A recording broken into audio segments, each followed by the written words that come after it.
اس پرفتن دور میں زیست کی جستجو میں وبا و قحط کے خوف میں مبتلا سیاسی، معاشی اور سماجی مسائل میں گھرے ہوئے پاکستانی اور مغرب و مشرق کے تہذیبی ٹکراؤ کے درمیان یہ پریشان حال مملکت خدا داد ان گنت وسائل کے باوجود مسائل میں گھری ہوئی۔ آخر حقائق ہیں کیا؟ سچ کو تللا دینے والے حقائق و واقعات، بیداری شعور اور حق گوئی فرض ہے اس قوم پر، کیونکہ یہاں لگا ہوا ہے ایک طرفہ تماشا۔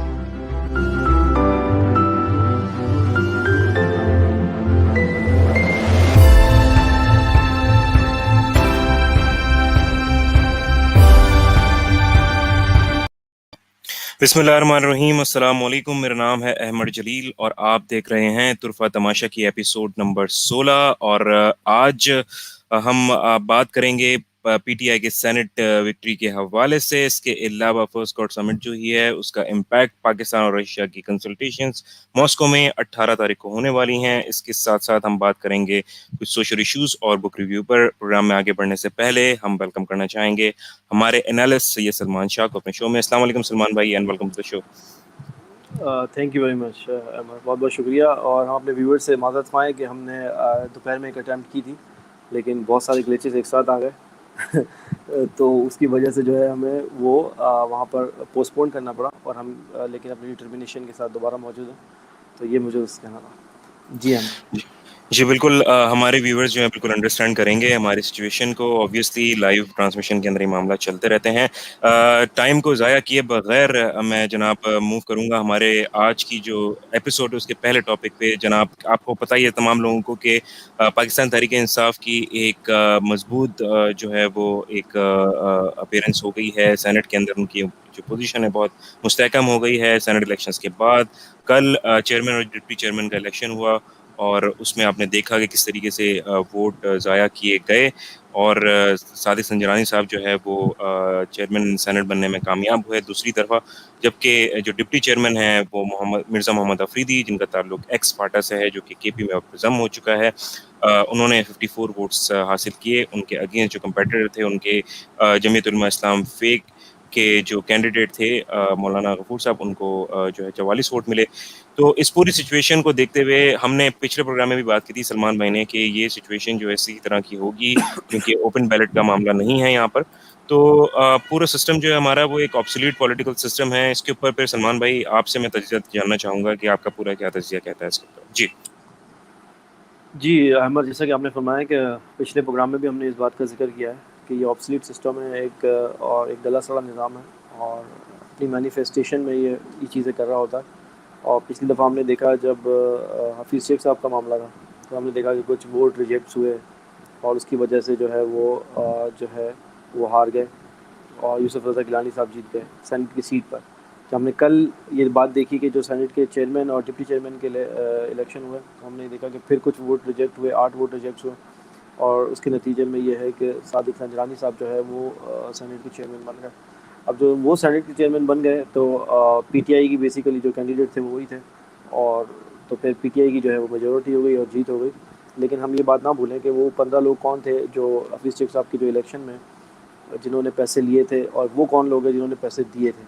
تو لیٹس ناٹ فارگیٹ، ہمارا یہ وتیرہ رہا ہے کہ ہم انڈر دا کارپیٹ جو ہے وہ سویپ کر دیتے ہیں اس طرح کے ایشو، اور ہم بولتے ہیں کہ کوئی چیز ایسی نہیں ہے۔ جیسے کہ انگریزی میں ایک محاورہ بھی ہے، مجھے یاد آ رہا ہے کہ اسکیلیٹن ان اے کبرڈ۔ تو وہ جو اسکیلیٹن جو ہے نا ہمارے کبرڈ میں، وہ ہم اس کو نکالنے کو تیار نہیں ہیں۔ وہ ایک گلا سڑا نظام ہے، اس کو ہم چینج کرنے کی تیار نہیں ہیں، اس کو اسٹرکچرل ریفارمز کرنے کے لیے اس کو تیار نہیں ہیں۔ ہم یہ چاہ رہے ہیں کہ بس گاڑی چلتی رہے۔ دیکھیں گاڑی تو چلتی رہے گی، لیکن اگر آپ گاڑی اسی طریقے سے چلاتے رہیں گے اور اسٹرکچرل ریفارمز نہیں کریں گے تو ہوگا کیا؟ تو ہوگا یہ کہ ڈیموکریسی کے اوپر سے جو لوگوں کا اعتماد ہے وہ ختم ہوتا رہے گا۔ اور یہ ایک الگ ڈبیٹ ہے، کسی دن کر لیں گے کہ ڈیموکریسی ہی ہمارے لیے سوٹیبل ہے کہ نہیں ہے، یہ کسی اور دن کی ڈبیٹ ہے۔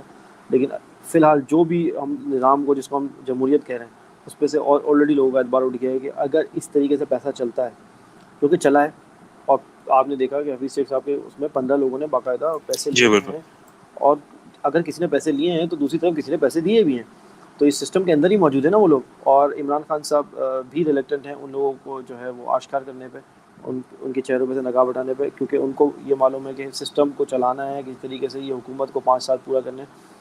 تو ہم اگر اس طریقے کے کمپرومائزز کریں گے اور اسٹرکچرل ریفارمس، یا تو یہ ہو کہ یار اس کو یہاں روکیں اور پھر اسٹرکچرل ریفارمس کا آغاز کریں تو بات سمجھ میں آتی ہے. لیکن اگر ہم اس کو ایسے ہی چلنے دیں گے 5 سال تو پھر ہم بھی اسی لیگیسی کا پارٹ بن جائیں گے جو کہ پچھلے ادوار میں 30 سال میں ہوتا ہے نون لیگ اور پیپلز پارٹی کے درمیان، کہ وہ باریاں لیتے رہے، سسٹم ویسا کا ویسا گلا سڑا چلتا رہا ہے، کوئی اسٹرکچرل ریفارم نہیں ہوئے، کوئی لیجسلیشن ایسی نہیں ہوئی جو عوام کے فیور میں ہو. جو بھی لیجسلیشن ہوئی ہے یہ اپنے آپس میں ایک دوسرے کو بچانے کے لیے کرتے ہیں، اس کے علاوہ اور کچھ بھی نہیں ہے. تو یہ جو سینٹ کا کل کا الیکشن ہوا ہے یہ اسی ایک چیز کی ڈپکشن تھی. اور آئی ہوپ کہ عمران خان صاحب کو یہ بات سمجھ میں آ گئی ہو کہ اب اگلے الیکشن یہ آنے سے پہلے ایک یہ جو الیکٹورل ریفارمز ہیں یہ ضرور کر دیں. الیکشن کمیشن جو ہے وہ کسی بھی طریقے سے جو ہے نا بری زماں نہیں ہو سکتا ہے ذمہ داری سے، کیونکہ ہمیشہ وہ ریلیکٹنٹ ہوتا ہے، ہمیشہ وہ بولتا ہے کہ بہت قریب آ گئے الیکشن میں اب نہیں کر سکتا، حالانکہ اس کے بعد پورے 5 سال ہوتے ہیں. لیکن جیسی ہی بات ہوتی ہے وہ کہتا ہے کہ اب میں نہیں کر سکتا، ابھی تو بہت قریب آ گئے ہیں الیکشن. تو یہ کب تک یہ بات چلتی رہے گی؟ اور یہ میں تقریباً 3 ادوار سے تو میں سن رہا ہوں یہ بات. تو یہ بایو میٹرکس آ جانا چاہیے جو ہمارے پارلیمانی جو الیکشن ہوتے ہیں جو کہ ہونے والے ہیں 2 سال بعد، تو اس میں آ جانا چاہیے. اور اب الیکشن کمیشن کو کٹہرے میں کھڑا کرنے کی ٹائم آ گیا، اٹس ہائی ٹائم کہ ان کو اب رسپانسبل قرار دیا جائے. اور گورنمنٹ اپنی طرف سے لیجسلیشن کر کے جب پش کرے گی الیکشن کمیشن کی طرف اور پھر اس کو سپریم کورٹ کو آن بورڈ لے گی، تو مجھے لگتا ہے کہ یہ اونٹ کسی کروٹ بیٹھ جائے گا. لیکن یہ کام بہرحال کرنا لیجسلیشن نہیں ہے اور اس کے لیے حکومت کو ہی انیشیٹو لینا پڑے گا. اپوزیشن اس میں انیشیٹو نہیں لے گی کیونکہ ان کا فائدہ ہے. کیونکہ اگر ایسا کچھ مسئلہ ہوتا ہے تو وہ دھاندلی کا شور کرنے کے لیے ان کو کچھ تو ملے گا نا. اگر بالکل ٹرانسپیرنٹ سسٹم ہو گیا تو پھر تو وہ تو آرگیومنٹ ہی ختم ہو جائے گا دھاندلی والا. تو وہ کرنے کی ضرورت ہے اور دیکھتے ہیں کہ عمران خان صاحب نے اس پورے ایپیسوڈ سے کتنا سیکھا. بہرحال ہم پچھلے ہفتے بھی بات یہ کر چکے ہیں آپ کے سامنے اپنے ویورز کے سامنے کہ حفیظ شیخ صاحب جو ہے ایجوکیشن سے آؤٹ ہو گئے. تو کسی نے عمران خان صاحب کو جو ہے ٹائملی جو ریمائنڈر کروایا اور الارم بجایا ان کے سامنے کہ ایسا ہو سکتا ہے سینٹ کے چیئرمین کے الیکشن میں، تو وہ تیار ہو گئے. اور وہ جب تیاری کے ساتھ گئے، الرٹ ہو کے گئے اور تیاری کے ساتھ گئے، تو آپ نے دیکھا نتیجہ کہ پی ٹی آئی نے ہی جیت لیا. تو یہ تو کسی کو کریڈٹ دینا پڑے گا جو پس پردہ جو ہے وہ کام کر رہے ہیں اور اسٹیٹ کی ویلفیئر کے لیے کر رہے ہیں. اگر آپ اس کو اوور آل دیکھیں تو اسٹیٹ کی ویلفیئر کے لیے کر رہے ہیں. بہت سارے ہمارے ایسے دوست ہیں جو ہم سے آرگیومنٹ کرتے ہیں اسٹیبلشمنٹ کا کردار بالکل ختم ہو جانا چاہیے. تو میں ان کو ہمیشہ ریمائنڈ کرواتا ہوں کہ یہ ڈیموکریسی جہاں سے آئی ہے نا، روم سے اور گریک سے، جہاں سے ہم نے یہ ڈیموکریسی کا یہ لفظ اور سینیٹ اور یہ سب کچھ سیکھا ہے ہم نے. آپ وہاں دیکھیں ان کی پوری ہسٹری پڑھیں آپ. جب امپیرل جو ہوتا تھا یا سیزر جو ہوتا تھا اس کیس میں، رومن کی کیس میں سیزر ہوتا تھا جسے ہم کیسر کہتے ہیں ہرکل، تو جب وہ اپنی ڈگر سے ہٹتا تھا اور روم کے لیے کوئی نقصان دہ بات ہوتی تھی تو وہاں کا جو سپہ سالار ہوتا تھا وہ فوراً انٹروین کرتا تھا ڈائریکٹلی اور انڈائریکٹلی اور ان چیزوں کو سیدھا کرتا تھا. تو یہ وہی ماڈل ہے، اسٹیبلشمنٹ اسی کا نام ہے میرے خیال میں. تو یہ یہاں کا ماڈل نہیں ہے، پرانا ماڈل ہے. تھوڑا سا ہمارا لوگوں کا مسئلہ یہ ہے کہ ہسٹری پڑھتے نہیں ہیں، چیزیں پڑھتے نہیں ہیں، جو چیز پریکٹس کر رہے ہیں اس کے بارے میں ان کو پتہ نہیں ہے یہ آئی کہاں سے اور کیا جا رہی ہیں. تو جو ایک زبردست ناول لکھا ہے شیکسپیئر نے جولیس سیزر، وہ پڑھنے کی ضرورت ہے. آپ دیکھیں جب سیزر کے معاملات ہوئے، جب ان کی اسیسینیشن ہوئی، تو اس کے بعد جو مارک اینتھنی اور جو باقی جو ان کے سپہ سالار اور باقی لوگ تھے انہوں نے کس طریقے سے جو ہے وہ چیزیں سنبھالی. تو میرے خیال میں وہ ناول ہی کافی ہے ان لوگوں کو سمجھانے کے لیے. میں آپ کو ریفرنس دے رہا ہوں، آپ پڑھ لیجیے گا جا کے.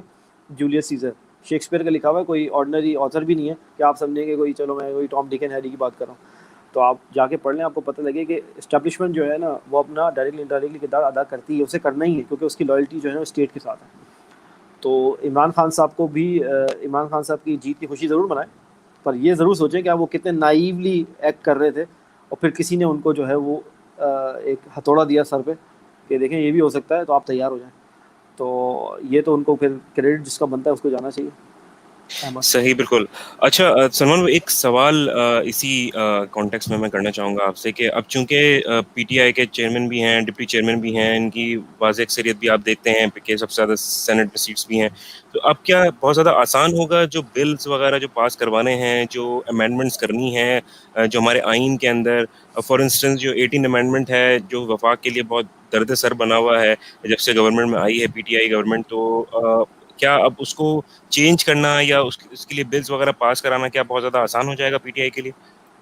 اگر اسپیسیفکلی بات کروں میں 18 امینڈمنٹ کا تھوڑا سا مشکل ہوگا، لیکن جو باقی لیجسلیشن ہے وہ آرام سے ہو جائے گی. تھوڑا پروسیس سمجھ لیں. پروسیس یہ ہوتا ہے کہ کام لیجسلیشن کا جو ہے نا وہ پارلیمنٹ کا ہے، اور پارلیمنٹ بیسیکلی جو ہے آپ کی قومی اسمبلی آپ کو ایک بل بناتی ہے، ٹھیک ہے جی، اور وہ وہاں سے پاس ہوتا ہے. جب تک وہ وہاں سے پاس نہیں ہوتا وہ سینٹ میں نہیں آتا.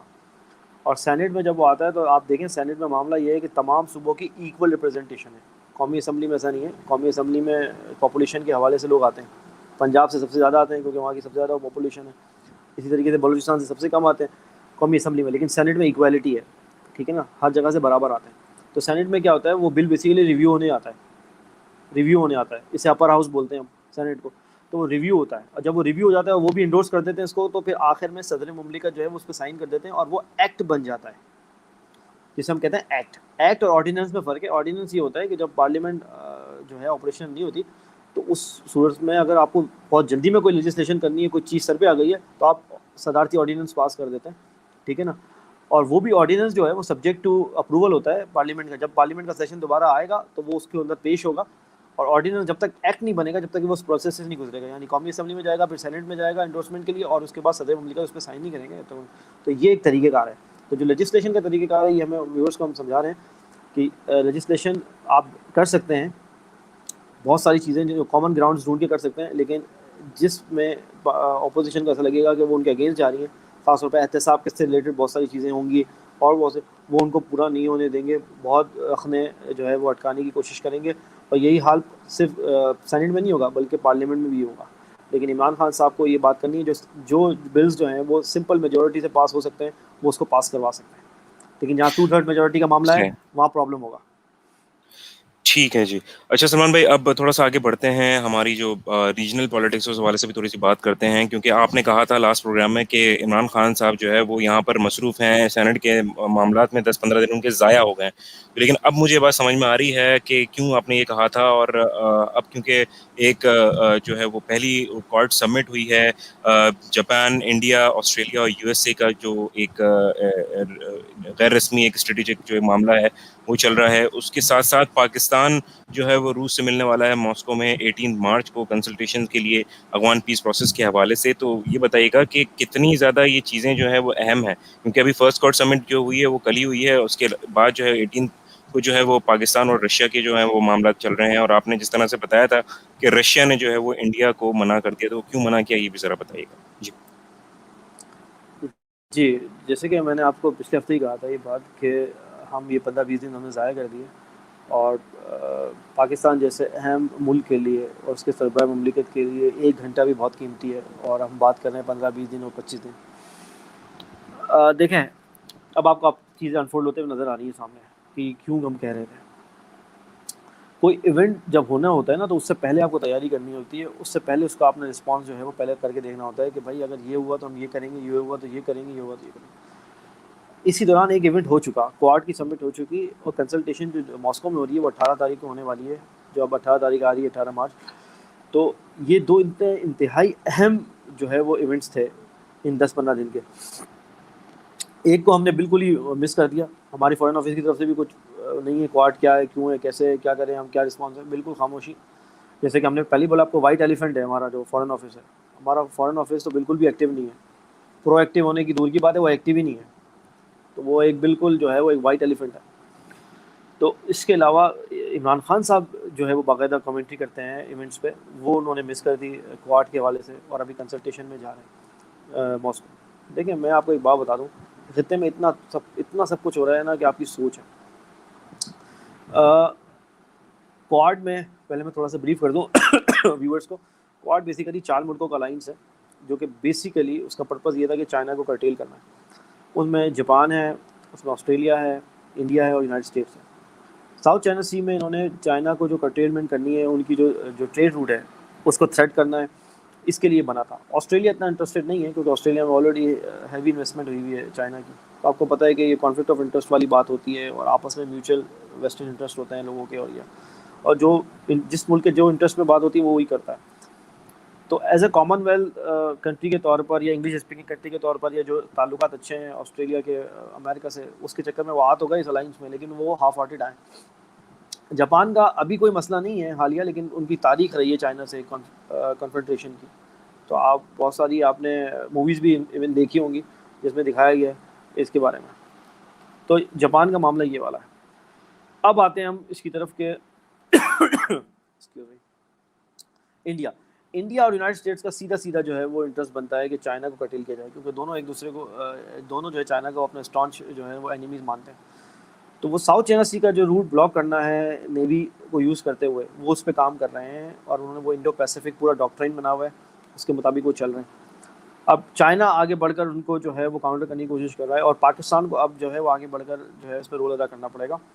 چائنا اور ترکی اور باقی ممالک پاکستان کی نیوی کو سپورٹ کر رہے ہیں تاکہ ان کو انہینس کیا جا سکے اور اس پوزیشن میں لایا جا سکے کہ انڈو پیسیفک میں، خاص طور پہ انڈین اوشن میں اور عربین سی میں، کم سے کم چائنا کے علاوہ کوئی اور بھی نیوی ہو جو کہ یہ معاملات دیکھ رہی ہو اور ٹریڈ روٹ کو سیو کر رہی ہو. جب چائنا کا روٹ جو ہے وہ گوادر سے ہوتے ہوئے اور یہ ریڈ سی کے تھرو جائے گا تو عرب ممالک سے بھی تعلقات اچھے کرنے پڑیں گے چائنا کو، اور پاکستان کو بھی اس میں انوالو کرنا پڑے گا. پاکستان اپنا اسلوب استعمال کرے گا، کیونکہ جب آپ ریڈ سی سے گزریں گے تو آپ کو اب دیکھو، آپ کو پتہ ہے کہ سعودی عربیہ کے سامنے سے آپ کو ہو کے گزرنا ہے، اور اگر آپ نہر سوئس سے گزرتے ہیں تو آپ کو ایجپٹ کے سامنے سے اسے گزرنا ہے. تو آپ دیکھیں گے کہ ایجپٹ، سعودی عربیہ، ان سب سے تعلقات آپ کو بنا کے رکھنا ہے، کیونکہ آپ کا ٹریڈ روٹ بنے گا سی پیک کا. تو آنے والے دنوں میں آپ کو یہ پیش رفت بھی ہوتے ہوئے نظر آئے گی. تو یہ جو کوارڈ جو ہے اس کو پاکستان کو بھی اب کاؤنٹر کرنا شروع کرنا چاہیے، کیونکہ انڈیا کا ایک ہی پرپز ہے. انڈیا تو چائنا کو وہ جو ہے وہ چائنا آگے بڑھ کے ان پہ حملہ کرتا ہے، لیکن انڈیا یہ چاہتا ہے کہ کسی طریقے سے چائنا بھلے چائنا سے مار کھا لے لیکن پاکستان کو کسی طریقے سے جو ہے وہ ہرا دے. تو آپ کو پتہ ہی ہے. تو یہ نہیں بھولنا چاہیے کہ انڈیا ایسا نہ ہو کہ اسی جو ہے نا کوارڈ کے سلسلے میں اور اسی شیڈو میں جو ہے اپنی نیوی کو جو ہے وہ اتنا اکوپ کر لے اور یہ سب کچھ کر لے کہ وہ پاکستان کے لیے وہ عربین سی اور انڈین اوشن میں جو خطرہ بن جائے. تو پاکستان کو اس کو اینٹیسپیٹ کرنا پڑے گا، اور وہ واحد طریقہ اینٹیسپیٹ کرنے کا یہ ہے کہ کیونکہ یہ الائنس ہے ہی چائنا کے خلاف، تو چائنا کے ساتھ آپ مل کر یہ کام کر سکتے ہیں. اور اب تو اس میں معاملے میں رشیا بھی کود گیا ہے. جیسے ہم نے بولا کہ امن 2021 میں جب ہم نے بتایا تھا آپ کو پہلی دفعہ رشین فلیٹ آیا ہے، تو آپ جی کو ہم نے اب سمبولیکلی طور پہ بتا دیا تھا کہ رشیا کی اب پریزنس جو ہے وارم واٹرز تک وہ ہو گئی ہے، ایکسیس ہو گیا ان کا، اور اب وہ یہاں پر آنا چاہ رہے ہیں. اور اگر نیٹو سے ٹرکی جو ہے وہ آؤٹ ہو جاتا ہے تو جو رشیا کا جو روٹ بنتا ہے بلیک سی سے، جو باسفورس سے ہو کے گزرے گا، یعنی استنبول سے جو ہو کے گزرے گا، اگر وہ روٹ مل گیا رشیا کو میڈیٹیرین تک آنے میں، اور تو پھر تو گیم اوور ہو گیا. تو ٹرکی کا بھی اس میں اہم کردار ہے. اگر ٹرکی نیٹو کو یہ منوانے میں کامیاب ہو جاتا ہے، جو کہ مشکل کام ہے، اس کو نیٹو سے باہر ہی آنا پڑے گا، تو یہ وہاں سے رشین فلیٹ آ سکتا ہے، ورنہ ان کا بہت لمبا روٹ ہے جو وہ گھوم کے آئیں گے. تو بہرحال اب کی دفعہ رشیا نے جو ہے نا اپنے جو مسلز ہیں نا وہ فلیکس کیے ہیں، اور وہ اس ریجن میں بہت انٹرسٹ لے رہے ہیں. اور اسی سلسلے کی کڑی، جیسا کہ آپ نے کہا کہ 18 تاریخ کو کنسلٹیشن ہونے جا رہی ہے ماسکو میں، اور رشیا نے انڈیا کو انوائٹ نہیں کیا ہے، اور انہوں نے پاکستان کو، یونائٹڈ اسٹیٹس کو، چائنا کو، جو ریجنل کنٹریز ہیں ان کو انوائٹ کیا اور کہا کہ آپ آئیں اور اس کو کریں. اور انہوں نے طالبان کو انوائٹ کیا. پہلی دفعہ انہوں نے لیجیٹیمیٹ کیا ہے طالبان کو کہ بھائی آپ کی لیجٹ باڈی ہے، اس کو آپ انوائٹ کرو. افغان حکومت کو ہی بلائے، جو کہ ہم کہتے ہیں اشرف غنی کو کہ کابل کا ہی میئر ہے، اس سے باہر تو وہ ویسے بھی نہیں نکل سکتا. جی تو بالکل. بیسیکلی جو لیجٹ باڈی ہے افغانستان جس سے آپ نیگوشیٹ کر سکتے ہیں وہ افغان طالبان ہے. پہلی دفعہ آفیشیلی ان کو باقاعدہ اس کنسلٹیشن پروسیس میں رشیا بلایا جا رہا ہے، پورے افغان طالبان کو، اور وہاں پر بیٹھ کے بات ہوگی کہ اب کرنا کیا ہے. دیکھیں 1 پوائنٹ ایجنڈا ہے. چائنا اور رشیا اور پاکستان، یہ تینوں، اور افغان طالبان، یہ چاروں ایک پوائنٹ پر جمع ہیں کہ امریکہ کو یہاں سے جانا ہے. امریکہ کا جانا پری ریکویزٹ ہے افغان پیس پروسیس کے لیے، یہ چاروں مانتے ہیں. ٹھیک ہے. انڈیا اشرف غنی کو پش کر رہا ہے، کیونکہ اشرف غنی وہاں پہ جائے گا افغان پروسیس کو، مطلب افغان کو، حکومت کو ریپرزینٹ کرنے کے لیے. تو انڈیا ان کو پش کر رہا ہے کہ آپ بات مت مانیے گا وہاں پر جا کے. لیکن آپ کو پتہ ہے کہ اس کی نیگوسیشن جو پاور، اس کی بارگیننگ پاور ہے جی اشرف غنی کی، وہ اس میں کیا رہ گئی ہے جب اتنے بڑے بڑے جائنٹس بیٹھے ہوں گے ٹیبل کے اوپر. تو یہ انڈیا لیکن پش کر رہا ہے، کیونکہ انڈیا کو پتہ ہے کہ اگر یو ایس چلا گیا افغانستان سے تو اس کا وہ پھر جو ہے وہ جو کیا نام ہے عسکری طور پر یتیم ہو جائے گا افغانستان میں، اور اس کو کوئی پوچھنے والا نہیں ہوگا. اور آپ کو پتہ پھر کیا ہوگا. وہ ساری انسرجنسی جو بلوچستان میں ہو رہی تھی افغانستان سے بیٹھ کر، وہ انڈیا اس کے پیچھے ماسٹر مائنڈ ہے. ایون EU کہہ چکا ہے یہ بات، ایون CIA کو پتہ ہے یہ بات، سب کو معلوم یہ بات، کہ اب زبان زد عام بات ہے، اوپن سیکرٹ ہے کہ انڈیا یہ سب کچھ کر رہا ہے امریکہ کی شیڈو میں. اور امریکہ اور بائیڈن یہ چاہ رہے ہیں کہ اس کو پرائیویٹائز کرتے ہیں، جنگ کو، بلیک واٹر کو لا کے بٹھا دیں، اور داعش کو دوبارہ سے ری برانڈ کر کے ادھر بٹھایا جائے. لیکن یہ ہونے نہیں جا رہا، کیونکہ ان کو یہ نہیں پتہ یہ عراق نہیں ہے، یہ سیریا نہیں ہے. اس دفعہ آپ کو اس جگہ پر جو پلیئرز کا سامنا ہے وہ بہت جائنٹس ہیں. اور افغانستان کی تاریخ نہ سیریا کی ہے نہ عراق کی ہے. ہم پہلے بھی کہہ چکے ہیں یہ گریو یارڈز آف دی امپائر ہے. یہاں کوئی امپائر بچ کے نہیں گئی، نہ برٹش امپائر بچی، نہ سوویت یونین بچا، اور امریکہ کو بھی 20 سال تو ہونے کو ہیں. تو آپ کو پتہ ہے یہاں پہ کوئی بچ کے نہیں نکلا. تو ایک تاریخ ہے، اور جو تسلسل چل رہا ہے تو انشاءاللہ امریکہ نے سونا اور لیٹر جانا ہے یہاں سے. اس سلسلے میں رشیا نے لیڈ لے لیا, اور رشیا آپ کو پتہ ہے عسکری طور پہ بہت اسٹرانگ ہے, اور وہ طالبان کی باقاعدہ مدد کر رہے ہیں. جی تو آپ باقاعدہ ہسٹری جو ہے وہ ریپیٹ ہوتے ہوئے دیکھ رہے ہیں, جو کہ 80s میں ہوا تھا. پاکستان اور امریکہ کی مدد سے افغان طالبان نے سوویت یونین کو ہرایا تھا. لیکن اب جو ہے وہ رشیا اور پاکستان اور چائنا مل کر, اور ایران بھی مل کر جو ہے افغانستان سے امریکہ اور انڈیا کو نکالنے کے در پہ ہیں, اور باقاعدہ ان کو اکوپ کرنا شروع کر دیا ہے. اب آپ طالبان کو دیکھیں, وہ طالبان نہیں ہے جو شلوار قمیض پہن کے ہاتھ میں ایک کلاشن لے کے گھوم رہے ہیں. اب آپ دیکھیں باقاعدہ وہ یونیفارمڈ ایک ملیشیا ہے اور ویل ٹرینڈ ہے. 20 سال ان کی ایک جنریشن پوری ٹرین ہو چکی ہے لڑتے لڑتے.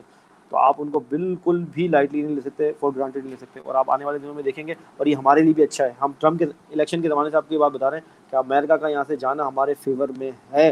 ہماری ایک سرحد بالکل ریلیز ہو جائے گی, اور ہم پھر پورا فوکس کر سکیں گے ایسٹرن بارڈر پہ, جو کہ ہمیں کرنا چاہیے. اور انڈیا یہ نہیں چاہتا, انڈیا چاہتا ہے ہمیں دو طرفہ ٹو فرنٹ وار پہ انگیج کریں. جی صحیح. یہ تو تھا جناب جو یہ فرسٹ کورٹ سمٹ اور پاکستان اور رشیا کے جو معاملات آنے والے ہیں اس حوالے سے سلمان بھائی نے ڈیٹیل میں ہمیں بتایا. سلمان بھائی تھوڑا سا موو کریں گے, ہمارے جو سوسائٹی سے ریلیٹڈ ایشو ہیں ظاہر ہے وہ بھی ہمیں دیکھنے ہیں اور وہ بہت امپورٹنٹ ہیں. اس میں سب سے بڑا ایشو ہے مہنگائی کا. آج کل اس کا جو اور امپیکٹ ہے بہت ساری جگہوں پر ہو رہا ہے. پچھلے دنوں آپ نے دیکھا کہ گورنمنٹ نے ایک اور, عمران خان صاحب نے ایک اور جو ہے وہ ایک احساس کے امبریلا کے انڈر ایک کوئی بھوکا نہ سوگا کے نام سے ایک فوڈ ڈرائیو لانچ کی ہے, جس کے اندر جو ہے وہ موبائل فوڈ جو ٹرکس ہیں, وینس ہیں, وہ مختلف جگہوں پہ جا رہی ہیں. تو انیشیلی انہوں نے اسلام آباد سے آغاز کیا ہے اور 2 وینس کا اس میں انہوں نے ایڈیشن کیا ہے. لیکن بہت ملا جلا جو ہے وہ اس کے اوپر رسپانس آیا ہے. کچھ لوگ کہہ رہے ہیں کہ ہمیں جو نا وہ لنگر کھانے نہیں چاہیے, ہم جو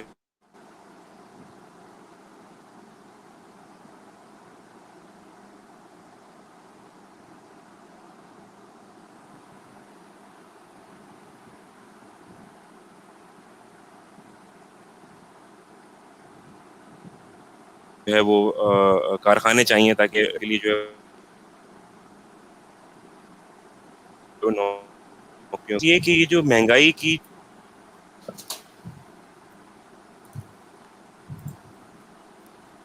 جس معاملے جی, اس سلسلے میں اہم بات یہ ہے کہ یہ جو عمران خان صاحب احساس پروگرام کے تحت جو یہ کام کر رہے ہیں, جو آپ کو بتا رہے ہیں, یہ آٹے میں نمک کے برابر بھی نہیں ہے یہ معاملہ, آپ کو پتہ ہے. اور اسلام آباد سے چیز شروع کرنا مطلب مجھے دس از ریئلی ہلیریس. دیکھیں آپ کے یہاں پہ انڈسٹری ہے کدھر, کہاں مزدور ہوتا ہے, ٹھیک ہے, غربت کدھر ہے, اسلام آباد میں تو نہیں ہے. تو یہ تو سمبولک ہے اسلام آباد سے چیزیں شروع کرنا. تو میرے خیال میں تو یہ بالکل بھی ایفرٹ جو ہے وہ بالکل بھی کام کی نہیں ہے. اور سمبولیکلی طور پر ہاں فوٹو سیشن کی لیے اچھی بات ہے, جو کہ ان کے جو مشیر ہیں, میں آپ کو بتا رہا ہوں, مشیر غلط مشورے دے رہے ہیں اور ان کو کہہ رہے ہیں کہ بس آپ اس طریقے سے 2 وین کر دیں اور یہ اسٹارٹ کر دیں. اور آپ کو پتہ ہے کہ کیا وین نکالنے سے یہاں کی غربت ختم ہوگی؟ سب کو پتہ ہے یہ بات, اس سے نہیں ہوگی. یہ سمبولک چیز ہوتی ہیں, جیسچرز ہوتے ہیں جو کہ دیے جاتے ہیں, ٹھیک ہے. لیکن کیا آپ اس کا دائرۂ کار جو ہے پورے ملک میں پھیلا دیں گے؟ نہیں پھیلا سکتے. آپ اپنے اگلے 2-2.5 سال کے ٹیریور میں بھی نہیں پھیلا سکتے. اس طریقے کی ایفرٹ شہباز شریف صاحب نے بھی کی تھی, سستا تندور بنا کے. اس میں کیا ہوا آخر میں, وہ کرپشن کی نظر ہو گئی. اس طرح کے پروجیکٹ جو ہے وہ بہت وائبل نہیں ہوتے, اس میں کوئی اور لوگ فائدہ اٹھا جاتے ہیں. آپ کو کرنا کیا ہے, کرنا کیا ہے, ہم آپ کو بہت پہلے سے کہہ رہے ہیں کہ مہنگائی کے جن کو جو ہے نا, وہ جنی کو جو کہ آؤٹ آف بوٹل ہو گیا, اس کو آپ نے دوبارہ سے بوتل کے اندر کرنا ہے بند.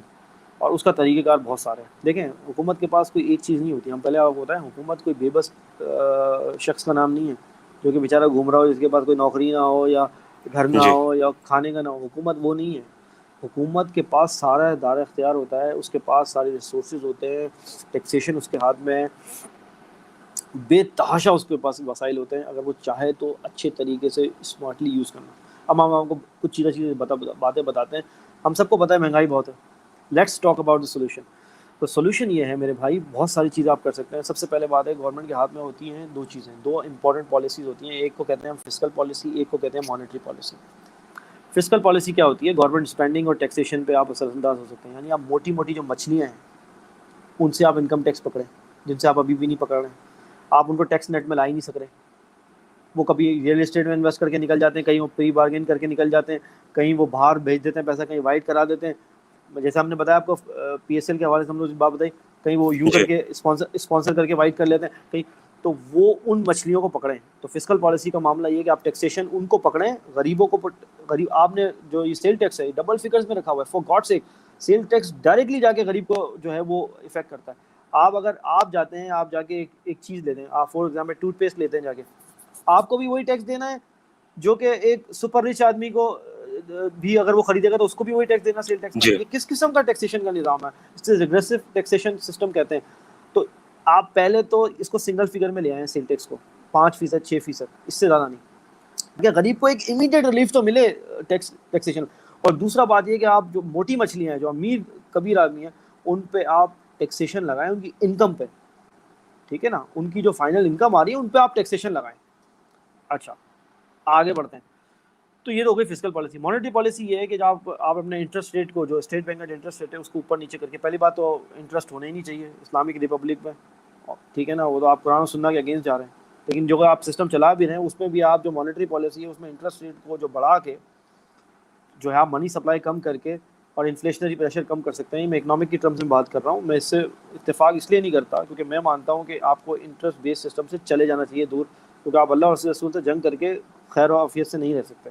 دس از واٹ آئی بلیو, ٹھیک ہے. تو دوسرا مانیٹری پالیسی سے کام لے سکتے ہیں, منی سپلائی کم کھینچ لیں مارکیٹ سے. تیسرا آپ کام ایڈمنسٹریٹو کر سکتے ہیں, آپ جائیں آپ مافیاز پہ ہاتھ ڈالیں اور ان پہ ہیوی فائن اینڈ پینلٹی کریں. آپ وہ اس کے لیے آپ کو کس نے روکا ہوا ہے؟ گورنمنٹ جس کے پیچھے اسٹیبلشمنٹ کھڑی ہو, وہ مافیا سے نہیں لڑ سکے. Would you believe it? یہ ہو رہا ہے کیوں؟ کیونکہ وہی مافیاز کے ریپرزینٹیٹیو جو ہیں وہ مشیروں میں بیٹھے ہوئے ہیں. اس وجہ سے صرف یہ ڈیسیجن میکنگ میں آڑے آ رہی ہے چیز. اوکے ایڈمنسٹریٹو معاملہ لیا.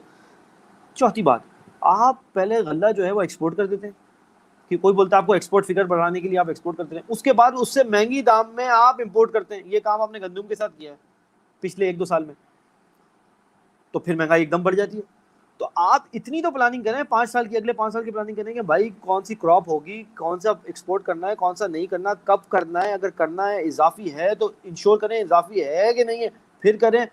اتنی سی پالیسی آپ کو نہیں بن رہی, اور یہ آپ غلطی کر رہے ہیں. پہلے آپ ایکسپورٹ فگرز بڑھانے کے لیے ایکسپورٹ کر دیتے ہیں, پھر ہے اس سے مہنگے دام ہو, اس سے انفیریئر کوالٹی کی جو ہے وہ غلہ جو ہے وہ آپ امپورٹ کر لیتے ہیں, اس پہ آپ کا فارن ایکسچینج جاتا ہے, پھر آپ بولتے ہو ٹریڈ ڈیفیسٹ آ گیا. سمجھ رہے ہیں آپ کتنی مس مینجمنٹ ہو رہی ہے اس معاملے میں. بالکل. پانچویں چیز یہ ہے, ایک اسلام میں نظام ہے جیسے زکوٰۃ ہے, اسی طرح کا ایک نظام ہے عشر. عشر نکلا عشر سے مطلب 10واں حصہ. جو ایگریکلچر کراپ ہوتی ہے نا, اس کا 10% حصہ جو ہے وہ گورنمنٹ لے سکتی ہے عشر کے عوض. وہ آپ کر لیں 10% پروڈکشن ساری زمینوں کی, وتھ سب ایکسیپشن. آپ کچھ کسانوں کو ایکسیپشن دے سکتے ہیں جن کا معاملات ایسے ہیں, وہ آپ اپنے گورنمنٹ کے گوداموں میں غلہ کر کے رکھیں, اور جیسے آپ دیکھیں انفلیشن ہو رہا ہے آپ اس کو ریلیز کر دیں اس کی سپلائی, تاکہ مارکیٹ میں پرائسز بیلنس ہو جائے.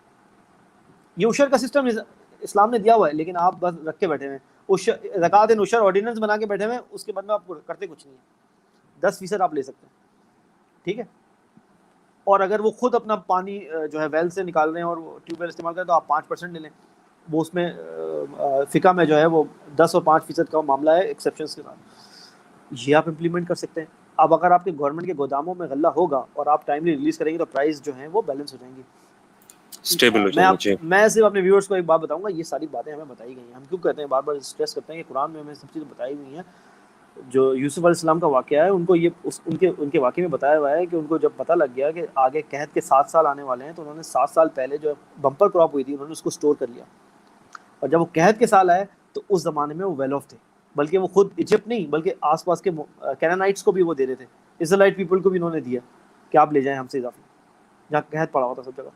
تو ویل پلان کیا کس نے کیا؟ یوسف علیہ السلام نے کیا, ٹھیک ہے. جب پتا تھا کہ یہ فوڈ کرائسس آ رہا ہے, ہمیں بھی پتا ہے فوڈ کرائسس آ رہا ہے آگے ہمارے سر پر کھڑا ہوا ہے, یہ ویدر میں یہ جو چھیڑ چھاڑ کر رہے ہیں اس کی وجہ سے یہ جان بوجھ کے آرٹیفیشل کرائسس بنائیں گے فوڈ کرائسس, اور ہمیں تیار رہنا چاہیے.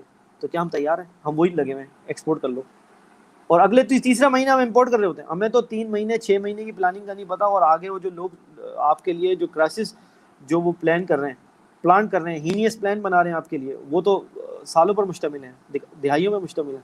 تو خدا را کوئی ہوش کے ناخن لیں, اور ٹائم اب آ گیا, اٹس ہائی ٹائم. کتنی نائیویٹی دکھائیں گے آپ, کتنا سادگی دکھائیں گے. سیاست اور معاملات اس طریقے سے نہیں چلتے, نہ معیشت اس طریقے سے چلے گی. تو یہ چند چیزیں آپ کریں اور آپ دیکھیں انفلیشن کیسے کنٹرول ہوتی ہے. اور ہم نے آپ کو ایک اور بات بتائی تھی پچھلے پروگراموں میں, اگر آپ کو یاد ہو, کہ فارن ایکسچینج کے حوالے سے, کہ جب ڈالر کا ریٹ جو ہے وہ اوپر اس لیے جاتا ہے کہ ڈالر کی ڈیمانڈ بڑھ جاتی ہے.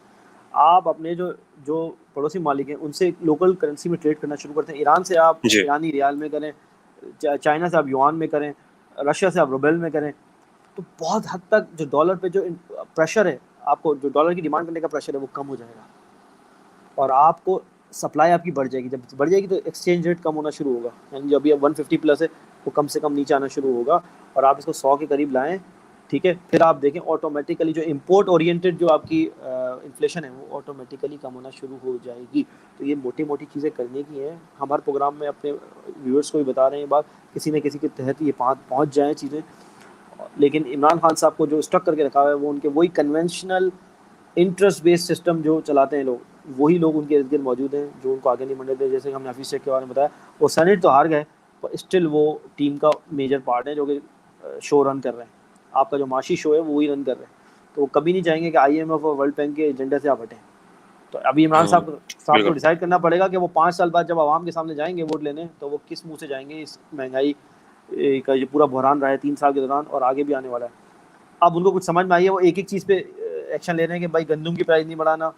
ایسا تو نہیں ہوگا. مافیاز ایک نہ ایک اٹھتے جائیں گے اور اپنا گیم کرتے جائیں گے اور پیسے بناتے جائیں گے, اور آپ جب تک ایکشن لیں گے تب تک بہت دیر ہو چکی ہوگی. عمران خان صاحب آلریڈی دیر چکے ہیں as far as inflation is concern. بہت ہم لیٹ ہو چکے ہیں. عوام میں ایک بددلی ہے. آپ عوام سے پوچھیں وہ کہیں گے ہمیں اس سے کوئی تعلق نہیں ہے, صادق سنجرانی بن جائے یا حفیظ شیخ بن جائے, ہمارے مارکیٹ میں چیز اویلیبل ہو, سستے داموں میں اویلیبل ہو. اور اگر آپ نے اتنی مہنگائی رکھی تو جو ہماری انکم کا لیول ہے وہ بھی تو بڑھائیں, تنخواہیں بھی تو بڑھائیں ہماری, وہ تو وہیں کی وہیں ہیں, اور وہ تو بہت مشکل ہوتے جا رہا ہے عام آدمی کو گزارا. اور حکومت, جب عمران خان صاحب جو ویلفیئر اسٹیٹ بنانا چاہ رہے ہیں اس میں جب تک عام آدمی کا بھلا نہیں ہوگا تو یہ جو آپ کا جو خواب ہے ویلفیئر اسٹیٹ کا وہ کبھی بھی شرمندہ تعبیر نہیں ہو سکے گا. احمد جی بالکل آپ نے صحیح کہا, اور عوام کو جو ہے وہ صحیح تبدیلی تبھی دکھے گی جب ان کے معاملات جو ہیں وہ بہتر ہونا شروع ہوں گے, ان کی زندگی پر جو امپیکٹ ہے وہ اس کا پازیٹیو ہوگا. تو جناب آئی ہوپ کہ جو ہماری حکومت ہے وہ اس کے اوپر کام ضرور کرے گی, اور ہم جو سولوشنز دیتے ہیں ہم صرف تنقید نہیں کرتے یا پھر ہم مسائل کو ڈسکس نہیں کرتے, ہم ساتھ میں سولوشنز بھی دیتے ہیں. موونگ اہیڈ جی, ہمارے پروگرام کا جو آخری حصہ ہوتا ہے وہ ہوتا ہے بک ریویو کا, اور آپ تمام جو کہ ہمارے ریگولر ناظرین ہیں ان کو پتہ ہے کہ ہم جو ہے وہ کلام اقبال کے اوپر آج کل بات کر رہے ہیں, اور کلام اقبال کے اوپر آج ہم جو چوتھی کتاب ہے وہ اس کے بارے میں بات کریں گے. تو سلمان بھائی پلیز آپ ریویو دیجیے گا اس کے بارے میں. جی الحمدللہ ہم 3 کتابوں کے بارے میں ڈسکس کر چکے ہیں. علامہ اقبال کی جو اردو کی 3 کتابیں ہیں, ہم پھر ایک ریپیٹ کر دیتے ہیں کہ پہلی ہم نے بانگ درا کے بارے میں ڈسکس کیا, اس کے بعد ہم نے بال جبریل کے بارے میں ڈسکس کیا. بانگ درا مطلب یہ ہے کہ ہم پھر ریپیٹ کر دیتے ہیں ایک دفعہ کہ بانگ درا کا مطلب یہ ہوتا ہے کہ جب قافلہ کوچ کرنے والا ہوتا ہے تو جو ایک آواز آتی ہے, بانگ آتی ہے, اس کو بانگ درا کہتے ہیں کہ کوچ کرو, اٹھو کوچ کرو, وہ جو 1 گھنٹی بجتی تھی وہ بانگ درا. اس کے بعد بال جبریل کی ہم نے بات کی تو ونگز آف گیبریل مطلب جبرائیل علیہ السلام کے پر, اس کا مطلب تھا, وہ ہم نے ڈسکس کی. اس کے کچھ ہم نے ایک ایک آپ کو نظم بھی بتائی کہ آپ کے لیے ہوم ورک ہے, آپ جا کے کریں. اس کے بعد ہم نے تیسری جو ڈسکس کری وہ ضرب کلیم, مطلب موسیٰ علیہ السلام کا جو عصا تھا جسے ضرب لگاتے تھے, اور جو ریڈ سی 2 پارٹ ہو گیا تھا, اور فرعون کے سامنے جو انہوں نے وہ سانپوں کے سامنے اژدہا بنایا وہ سارا بات, تو وہ جو ضرب کلیم تھی وہ ہم نے ڈسکس کری. اس کے بعد وہاں سے بھی ہم نے آپ کو ہوم ورک دیا. اور آج ہم ان کی جو اردو کی آخری کتاب ہے ارمغان حجاز. ارمغان حجاز کا مطلب ہے گفٹ آف حجاز, مطلب حجاز کا تحفہ. حجاز وہ ایریا ہے جس میں مکہ مدینہ لوکیٹڈ ہے. تو وہ جو ایریا ہے زمین کا سعودی عرب کا, اسے حجاز کہتے تھے پہلے, سعودی عرب بننے سے بہت پہلے اس کو حجاز کہا گیا جاتا تھا, جو آپ صلی اللہ علیہ وسلم کے زمانے میں اس کا نام حجاز تھا. تو حجاز وہ جگہ ہے جہاں مکہ و مدینہ لوکیٹ کرتے ہیں. تو ارمغان حجاز کا مطلب ہے حجاز کا تحفہ. تو اتنا سمبولک نیم علامہ نے رکھا اس کے, اور زبردست نظمیں ہیں.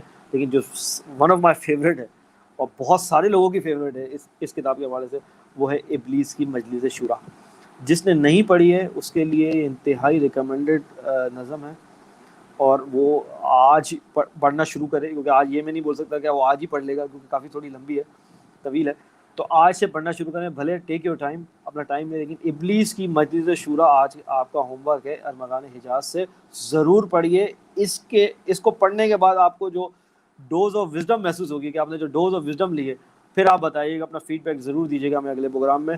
اور اس میں ابلیس بتا رہا ہے کہ اس نے پورا اپنا نظام بچھایا کیسے, اور کیا کیا ٹولز وہ یوز کرتا ہے اس نظام کو چلانے کے لیے. اور اس میں انہوں نے بڑی انٹرسٹنگ کنورسیشن بتائی ہے کہ ایک مشیر کوئی اور مشورہ دے رہا ہے, دوسرا مشیر کوئی اور مشورہ دے رہا ہے, ابلیس خود کیا آرگیو کر رہا ہے. تو یہ پوری کنورسیشنل ہے, اور زبردست قسم کی ہے.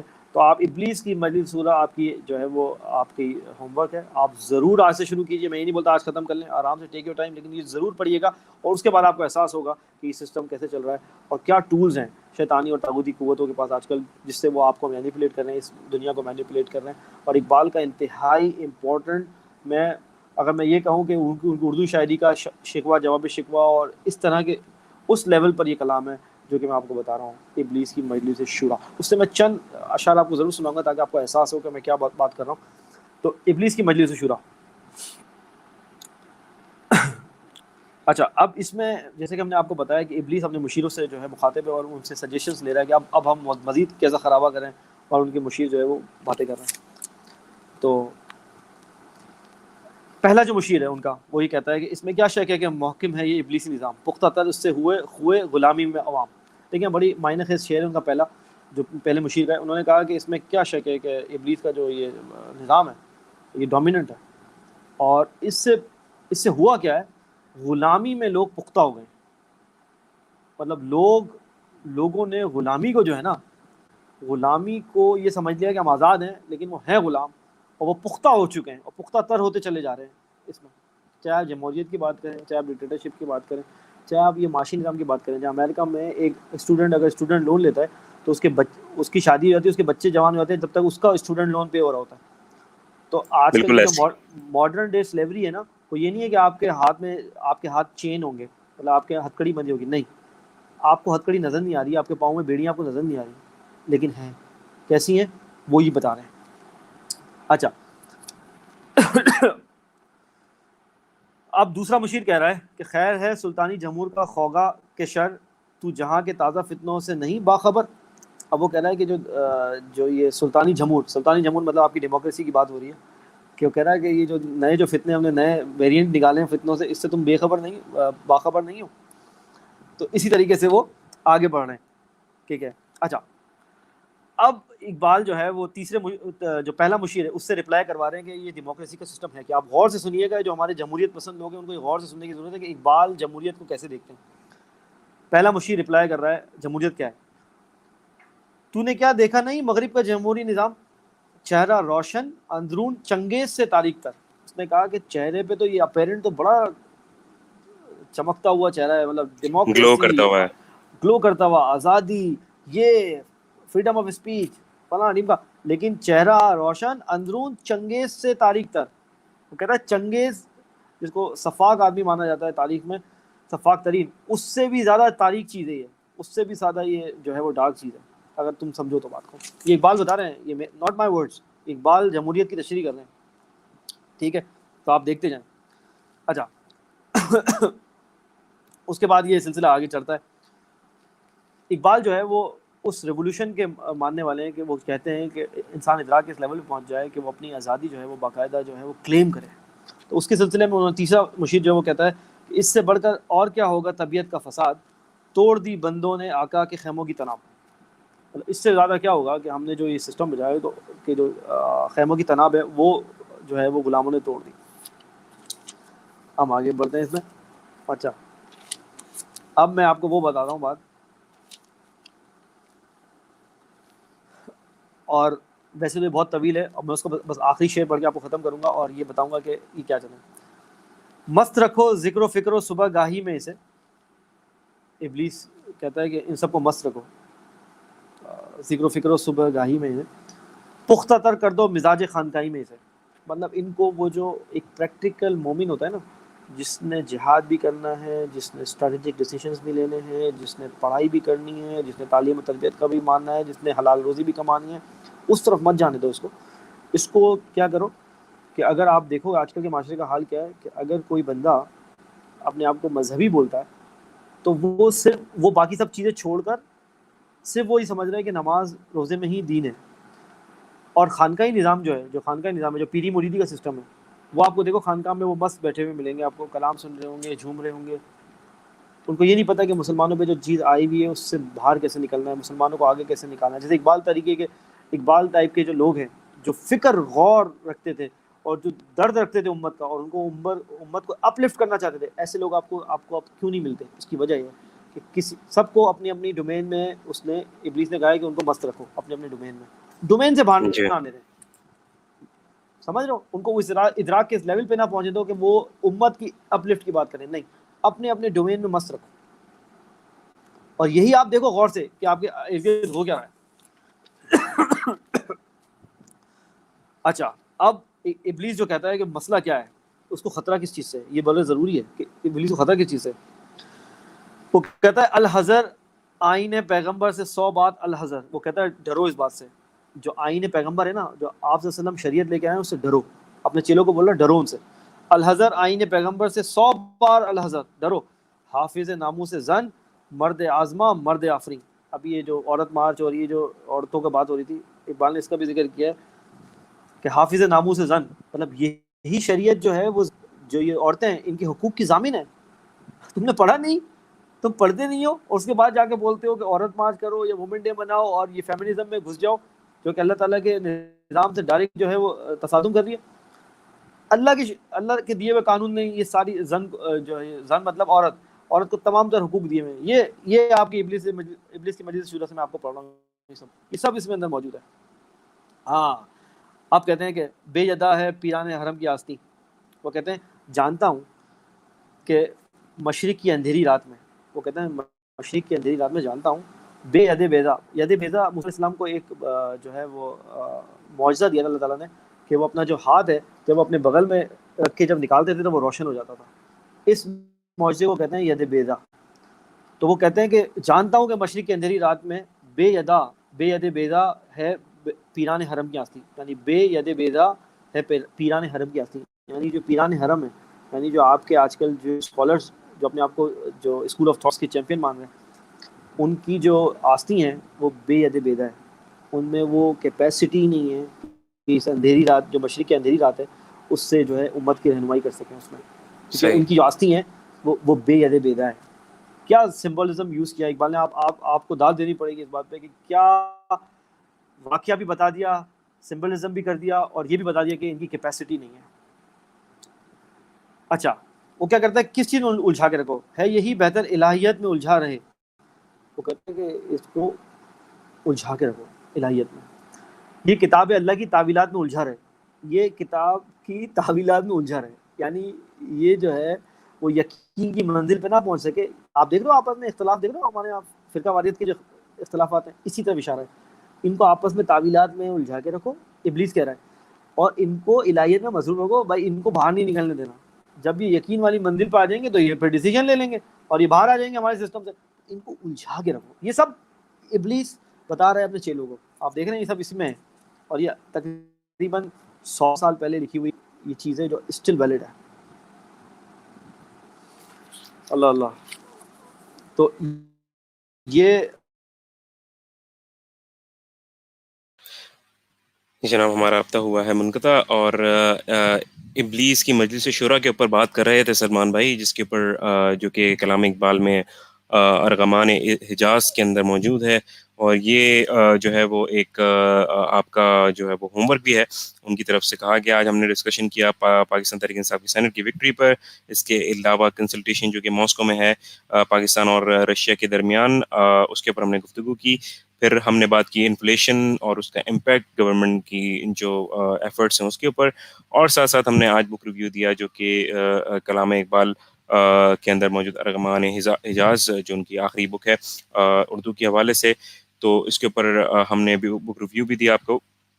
اور یہ تمام تر چیزیں ایک طرف, لیکن ہم جیسے کہ ہر پروگرام میں کہتے ہیں کہ جو قرآن پاک ہے وہ سب سے سپریم بک ہے, اور باقی سب جو ہے وہ اس کی سپلیمنٹ میں آپ پڑھ سکتے ہیں. لیکن سب سے پہلے اور سب سے جو حق کتاب ہے وہ ہے قرآن مجید, قرآن حکیم, فرقان حمید, اور اس کو ہی ہم نے جو ہے وہ فالو کرنا ہے, اسی کو ہی ہم نے بالکل سپریم ماننا ہے. اور وہی جو ہے رولز اینڈ ریگولیشن ہمیں تمام زندگی کو گزارنے کے لیے بتاتا ہے, ادب آداب سکھاتا ہے, زندگی کیسے گزارنی ہے, کس طریقے سے معاشی معاملات ہمیں سیٹ کرنے ہیں, کسی طریقے سے ہماری جو ہے وہ پرسنل زندگی کس طرح سے صحیح رہے گی. یہ تمام تر چیزیں جو ہے وہ ہمیں قرآن پاک میں ہی ملیں گی. اور قرآن پاک کو آپ روز پڑھیں، جتنا بھی پڑھیں اپنی کیپیسٹی کے مطابق، لیکن ضرور پڑھیے روز، اور کوشش کیجیے کہ ہمیں بھی دعا میں یاد رکھیں اپنی. اور امید کرتا ہوں کہ آج کی آپ کو یہ ایپیسوڈ بہت اچھی لگی ہوگی، اور اس ایپیسوڈ کے متعلق اپنا فیڈ بیک ضرور دیجیے گا. انشاءاللہ نیکسٹ ٹائم آپ سے پھر ملاقات ہوگی ایپیسوڈ نمبر 17 میں طرفہ تماشا کی. آپ مجھے فالو کر سکتے ہیں ٹویٹر پہ twitter.com/احمد جلیل پر. اس کے علاوہ سلمان شاہ کو فالو کرنے کے لیے سلمان شاہ _سید ان کی ٹویٹر آئی ڈی ہے، اس پہ فالو کر سکتے ہیں. facebook.com/طرفہ تماشا، یہ ہمارے طرفہ تماشا ہمارا جو پروگرام ہے اس کا آفیشیل پیج ہے. ساتھ ساتھ youtube.com/احمد جلیل، یہ ایک یوٹیوب چینل ہے جہاں پر آپ آ کے جو ہے وہ بات کر سکتے ہیں. اپنا بہت خیال رکھیے گا. دس از احمد جلیل سائننگ آف فرام طرفہ تماشا ایپیسوڈ نمبر 16. پاکستان پائندہ باد. اس پرفتن دور میں زیست کی جستجو میں وبا و قحط کے خوف میں مبتلا سیاسی، معاشی اور سماجی مسائل میں گھرے ہوئے پاکستانی اور مغرب و مشرق کے تہذیبی ٹکراؤ کے درمیان یہ پریشان حال مملکت خدا داد ان گنت وسائل کے باوجود مسائل میں گھری ہوئی. آخر حقائق ہیں کیا؟ سچ کو دھندلا دینے والے حقائق و واقعات.